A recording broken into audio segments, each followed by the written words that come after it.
औरतें ऐसे ऐसे जिनके पास बहाना है, जिनका मन परमेश्वर के लिए कुछ भी ऐसे करने वाला नहीं होता, तो वो कहती है हमारे पास तो समय नहीं होता, हम कैसे करें परमेश्वर का काम। तो क्या इस दबोरा के पास क्या घर के काम नहीं होंगे?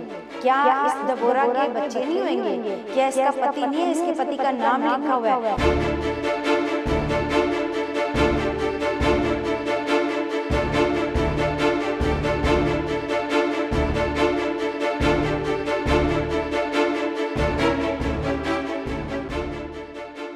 Praise the Lord everyone, God bless you all.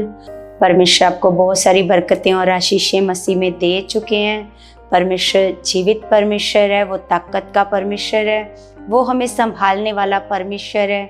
प्रतिदिन परमेश्वर हमें संभालता है। कलीसिया, सच में प्रतिदिन परमेश्वर हमें नया जीवन देता है। सच में जिस प्रकार दाऊद कहता है परमेश्वर को कि परमेश्वर आपके इतने उपकार हैं कि हम उनको गिन भी नहीं सकते। तो सच में कलीसिया, प्रतिदिन अगर हम देखें तो हमारे जीवन में परमेश्वर के बहुत सारे उपकार हैं। बहुत परमेश्वर हम पर दया करता है, हमें परमेश्वर संभाल करके रखता है। प्रतिदिन जब हम सो करके उठते हैं तो वो हमारा नया जन्म होता है कलीसिया। तो सच में इस बड़ी दया के लिए हम अपने परमेश्वर का बहुत सारा धन्यवाद करते हैं और परमेश्वर का धन्यवाद करते हैं कि परमेश्वर जी, आप हमें लगातार अपने ज्ञान के द्वारा आप हमें सिखाते हो। परमेश्वर जी, अपने साथ चलना सिखाते हो। हम इस बात के लिए भी अपने पिता का धन्यवाद करते हैं। परमेश्वर ने हम लोगों को चुना है, अंधकार से निकाला है, परमेश्वर ने हमारी बुद्धि को खोला है। हमारे परमेश्वर ने, नहीं तो ऐसे दुष्ट के द्वारा हमारी बुद्धि एकदम से ऐसे बंद हो चुकी थी। हम तो अपने परमेश्वर को भी नहीं जानते थे, लेकिन परमेश्वर ने हमारी बुद्धि को खोला है। इस बड़ी दया के लिए हम परमेश्वर का धन्यवाद करते हैं कि हम अपने बनाने वाले परमेश्वर को जान पाए हैं। तो ये परमेश्वर की हमारे ऊपर दया है, इसके लिए हम धन्यवाद करते हैं अपने पिता परमेश्वर का।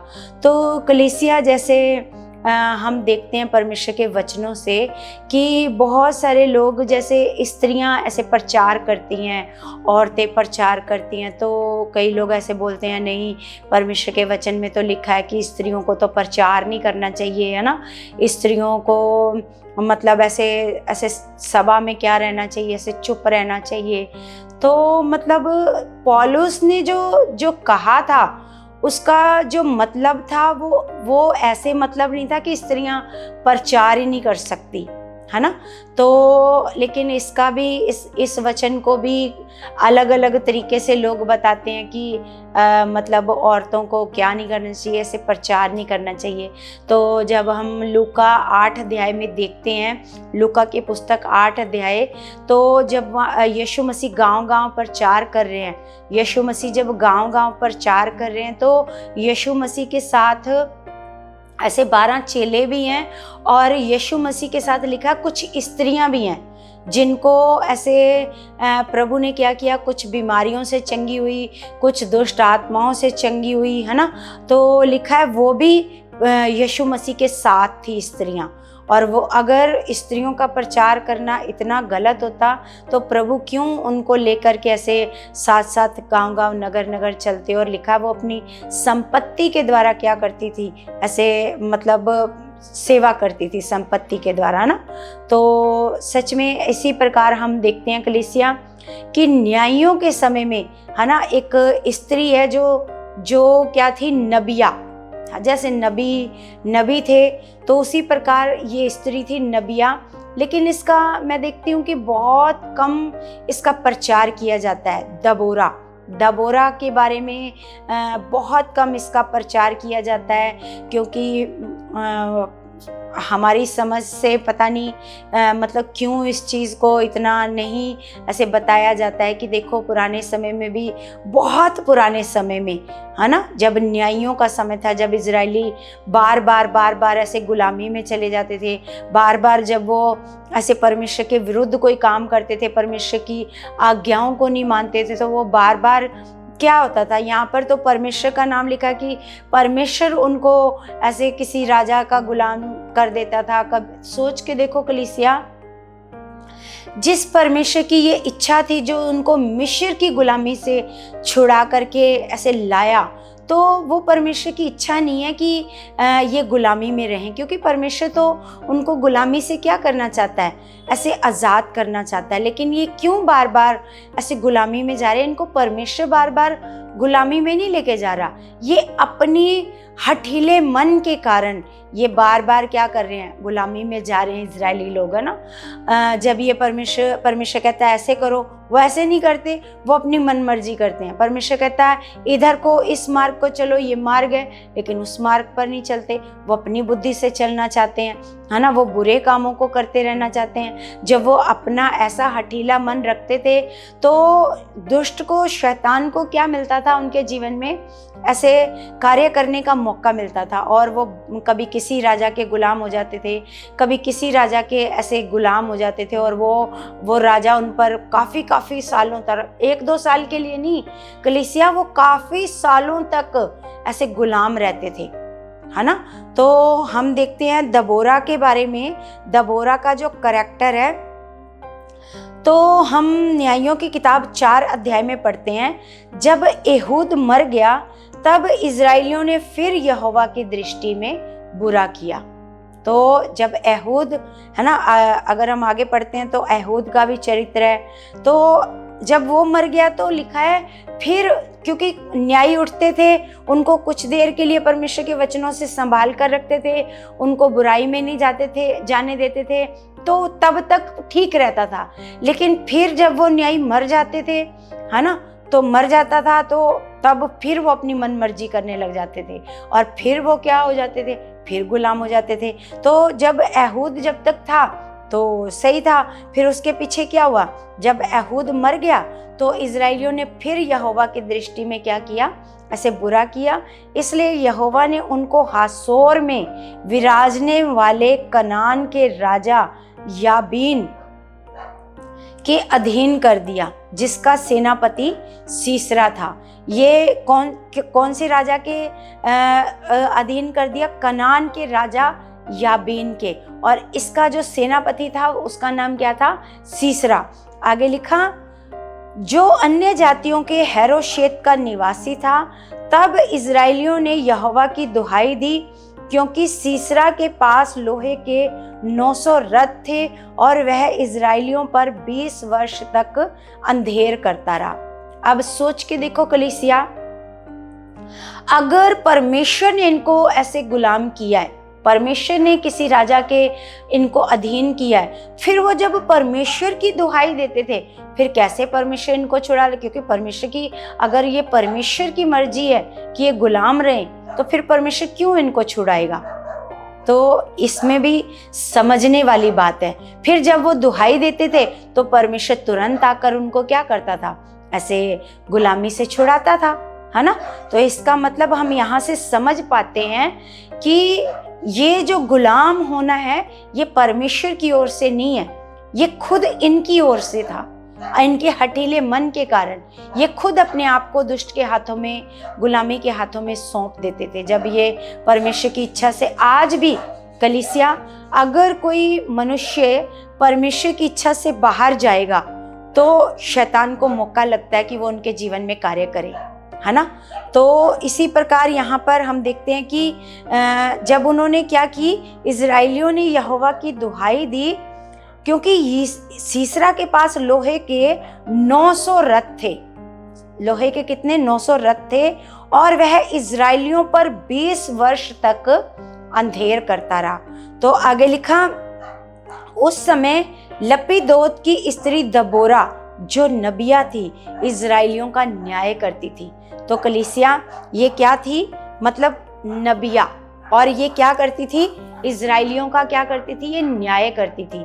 तो जब ये न्याय करती थी, लिखा है मतलब ये इतना, मतलब आज की अगर हम देखें कि औरतों के पास एक बहाना होता है कि घर का काम ही ख़त्म नहीं होता, है ना, और बच्चे संभालने हैं, पति संभालना है, सब कुछ देखना है, तो हमारे पास तो समय ही नहीं है परमेश्वर के कामों के लिए, बहुत कम। लेकिन आज भी हम देखते हैं कि स्त्रियां जो हैं वो पुरुषों से ज़्यादा सुसमाचार के काम में आगे रहती हैं, है ना।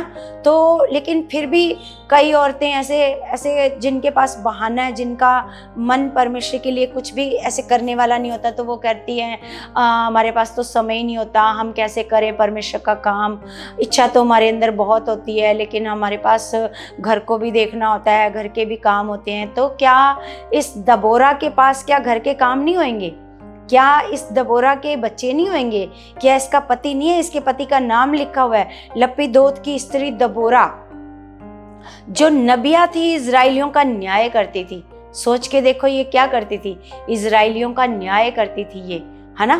तो लिखा है वह अप्रेम के पहाड़ी देश में रामा और बेतेल के बीच दबोरा के खजूर के तले बैठा करती थी। सोच के देखो, ये जिस खजूर के पेड़ के नीचे बैठा करती थी, उस पेड़ का नाम ही क्या पड़ गया था, ऐसे दबोरा।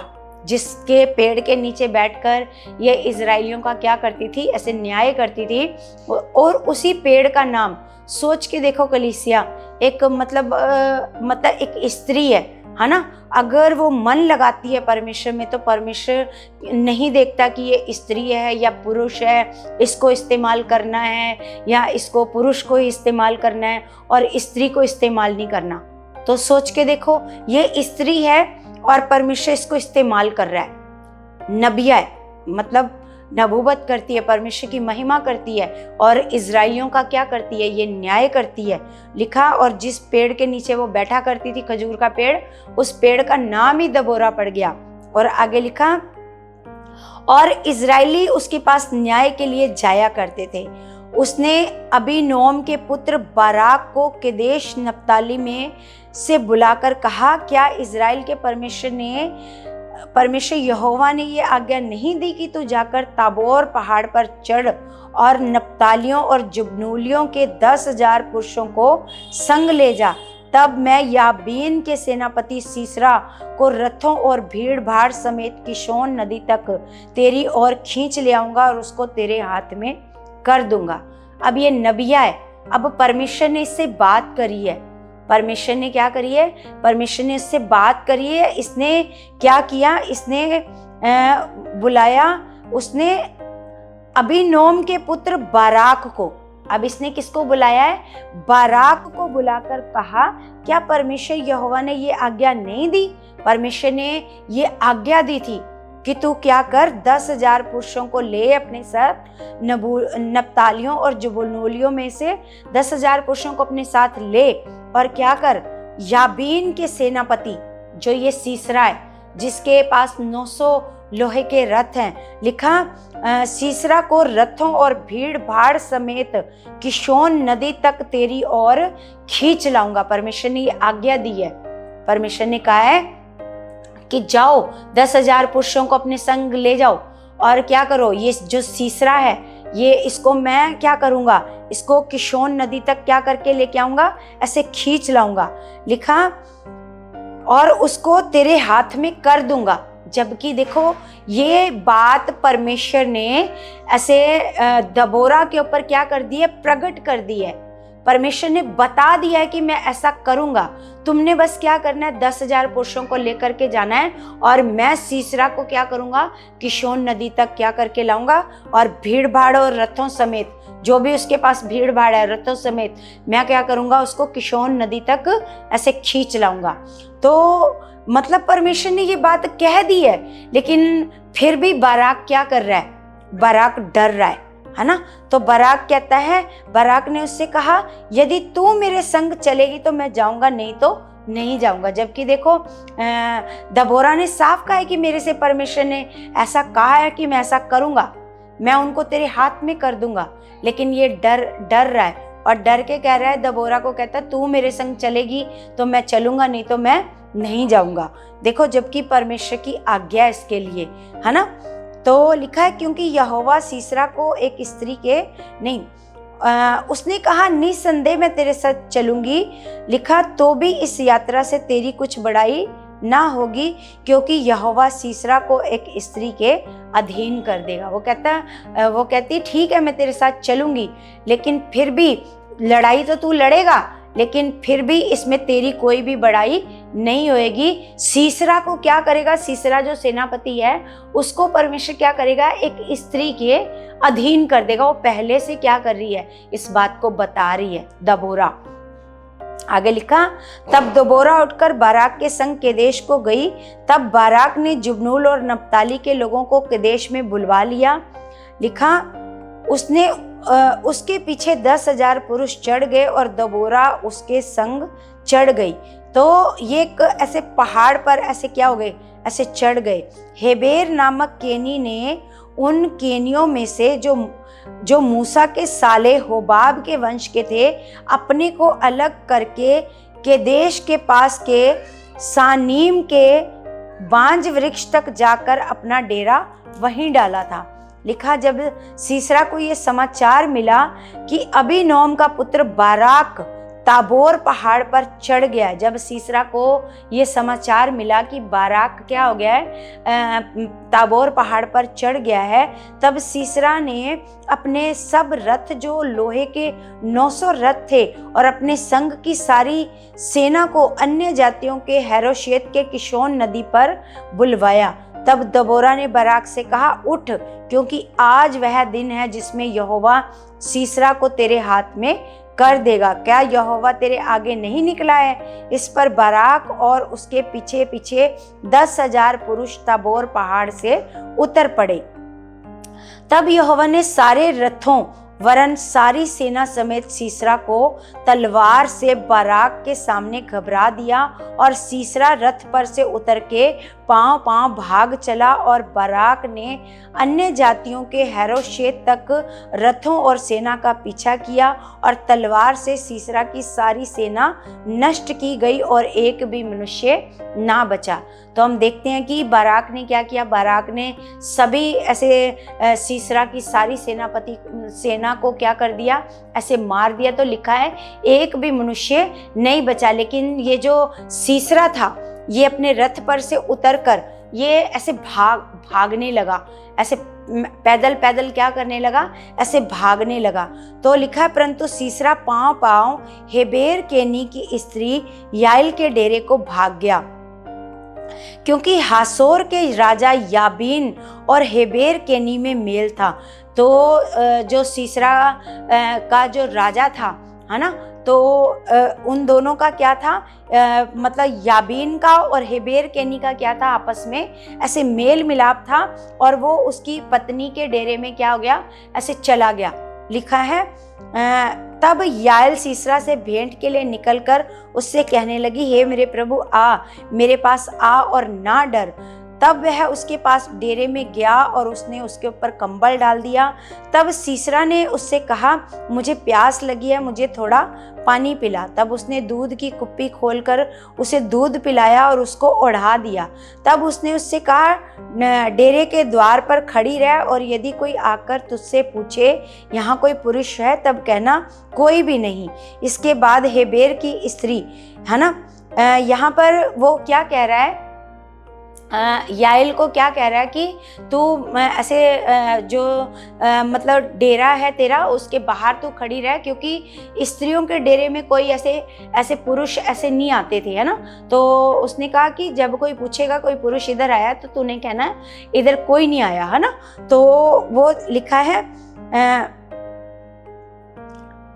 इसके बाद हेबेर की स्त्री याइल ने डेरे की एक खूंटी ली और अपने हाथ में एक हथौड़ा भी लिया, और दबे पांव उसके पास जाकर खूंटी को उसकी कनपटी में ऐसा ठोक दिया कि खूंटी पार होकर भूमि में धंस गई, और वह तो थका था ही, इसलिए गहरी नींद में सो रहा था, और अतः वह मर गया, है ना। तो हम देखते हैं कलीसिया कि जिन राजाओं में आपस में मेल है, तो उसकी पत्नी के मन में ये किसने ऐसे डाल दिया, क्योंकि परमेश्वर की ये इच्छा थी, परमेश्वर की इच्छा थी कि इजरायली जो है इस देश पर क्या हो जाए, जीत जाए ना।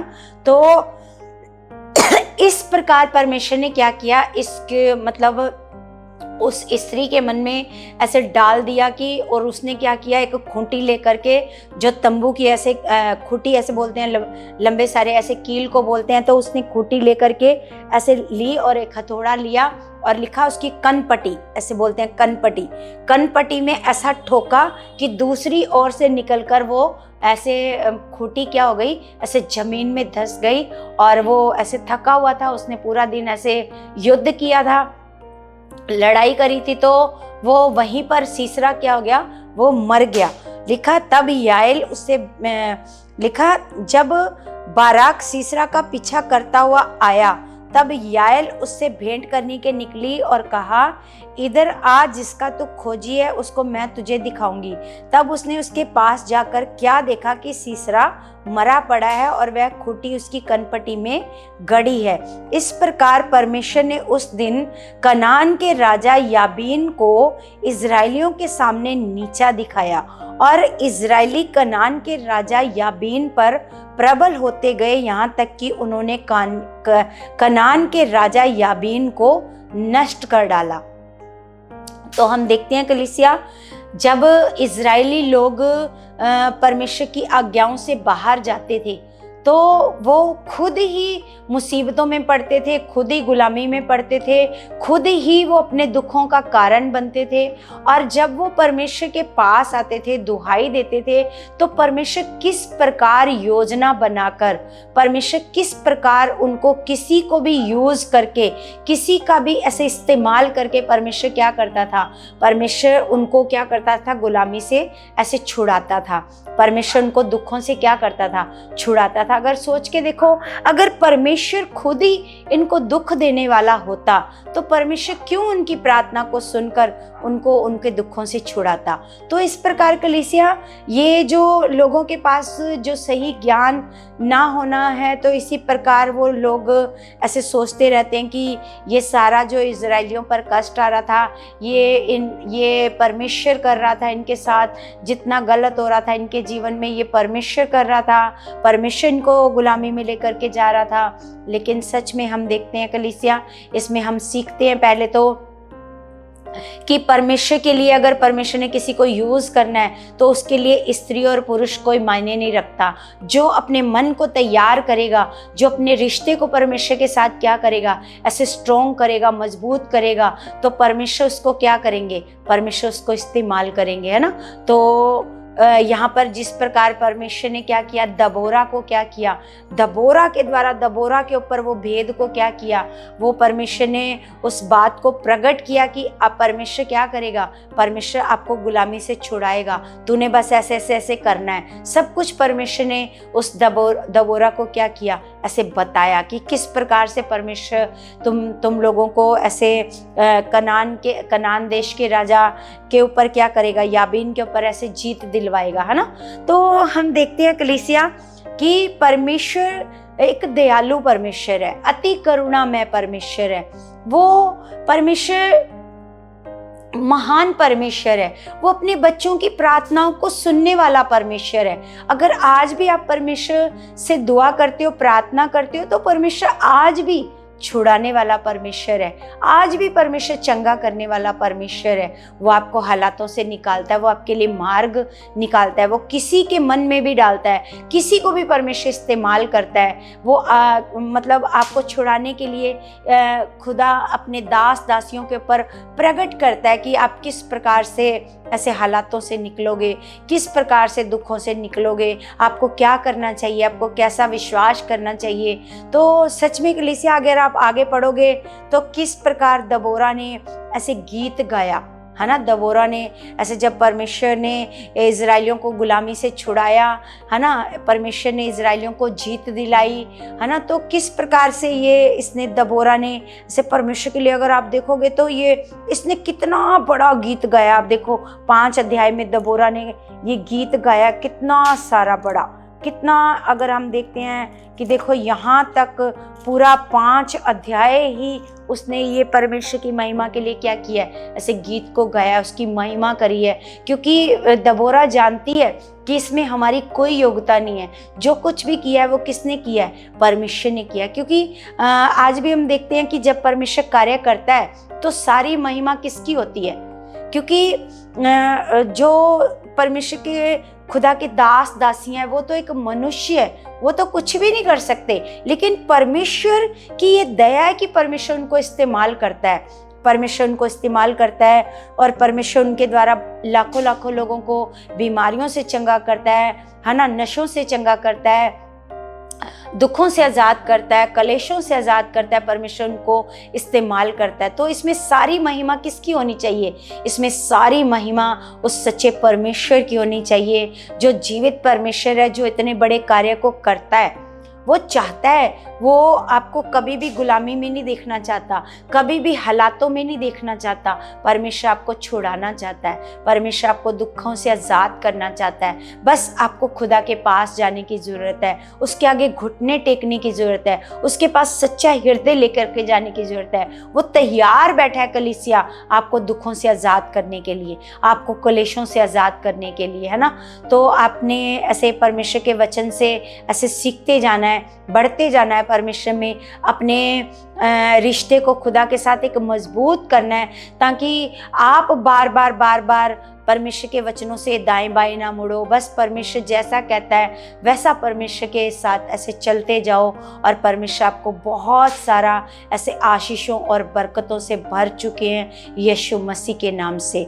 तो कलीसिया, मेरा ये विश्वास है कि आज का ये वचन जो मेरी बहनें मतलब बार बार सोचती हैं कि हम क्या करें परमेश्वर के लिए, हम तो कुछ नहीं कर पाएंगे क्योंकि हमारे पास समय नहीं है, तो सोच के देखो परमेश्वर उन स्त्रियों को भी इस्तेमाल कर सकता है जो मतलब अपने घर को चलाती हैं, बच्चों को संभालती हैं, उनको भी परमेश्वर इस्तेमाल कर सकता है। बस अपने अंदर एक विश्वास और चाहत को क्या करना है, ऐसे पैदा करना है। अगर आप एक चाहत को पैदा करोगे कि परमेश्वर मुझे भी आपके कामों को करना है, मुझे भी परमेश्वर आप में बढ़ना है, मुझे भी परमेश्वर पवित्र आत्मा की अगुवाई से लाखों रूहों को जीतना है, तो परमेश्वर आपको भी क्या करेगा।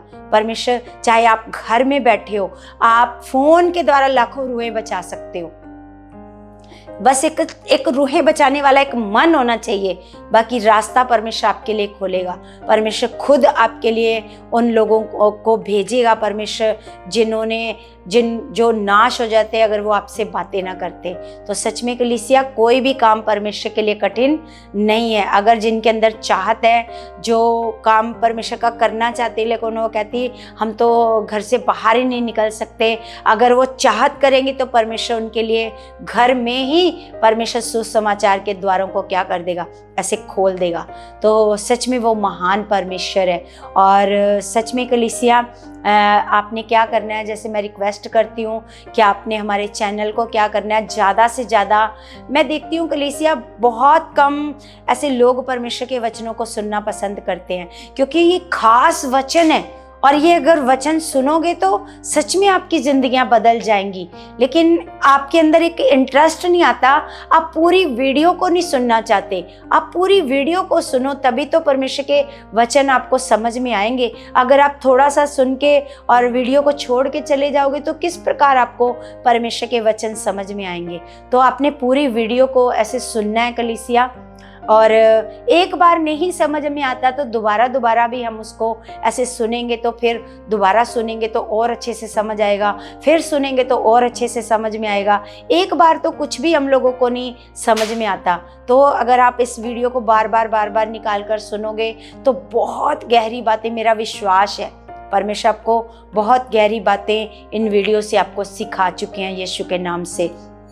और आपने इस चैनल को ज़्यादा से ज़्यादा लोगों तक पहुंचाना है, लाइक करना है, सब्सक्राइब करना है और शेयर करना है, और आगे से आगे इस चैनल को आपने फैलाना है, ताकि परमेश्वर का ये जो ज्ञान है ये लोगों तक जाए और परमेश्वर के जो लोग हैं वो इस ज्ञान से ऐसे लाभ उठाएं और उनका जीवन ऐसे बदले यीशु मसीह के नाम से।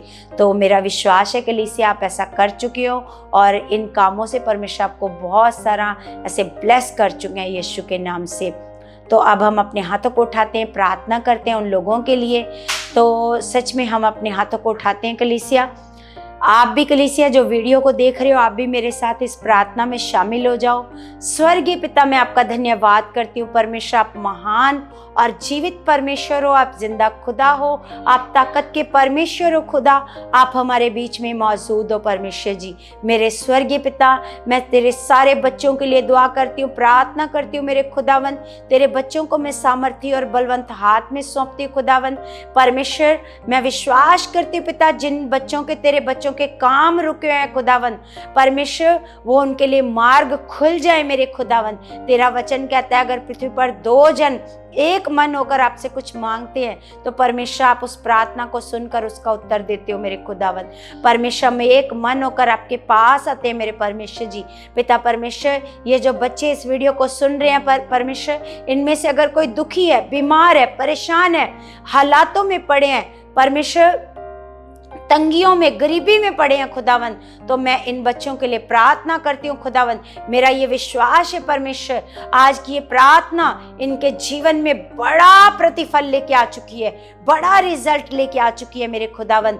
परमेश्वर, ये आज परमेश्वर बीमारियों से चंगे हो जाएं यीशु के नाम से, तंगियों से ये आजाद हो जाएं परमेश्वर, कलेशों से आजाद हो जाएं परमेश्वर। जितने बीमारी के बिस्तर पर पड़े हैं वो उठकर खड़े हो जाएं, उनके टखनों में नया बल आ जाए, उनकी बॉडी में नया बल आ जाए यीशु के नाम से खुदा, वो चलने फिरने लगे परमेश्वर। परमेश्वर, सच में खुदावन आपकी सामर्थ इनके जीवनों में काम कर चुकी है पिता परमेश्वर जी। मेरा विश्वास है खुदावन परमेश्वर, जो हमने प्रार्थना में मांगा है खुदा, आपने उसका उत्तर दे दिया है परमेश्वर जी। और मैं सारी प्रार्थनाओं को आपके प्यारे बेटे यीशु मसीह के नाम से मांगती हूँ, आमीन, आमीन।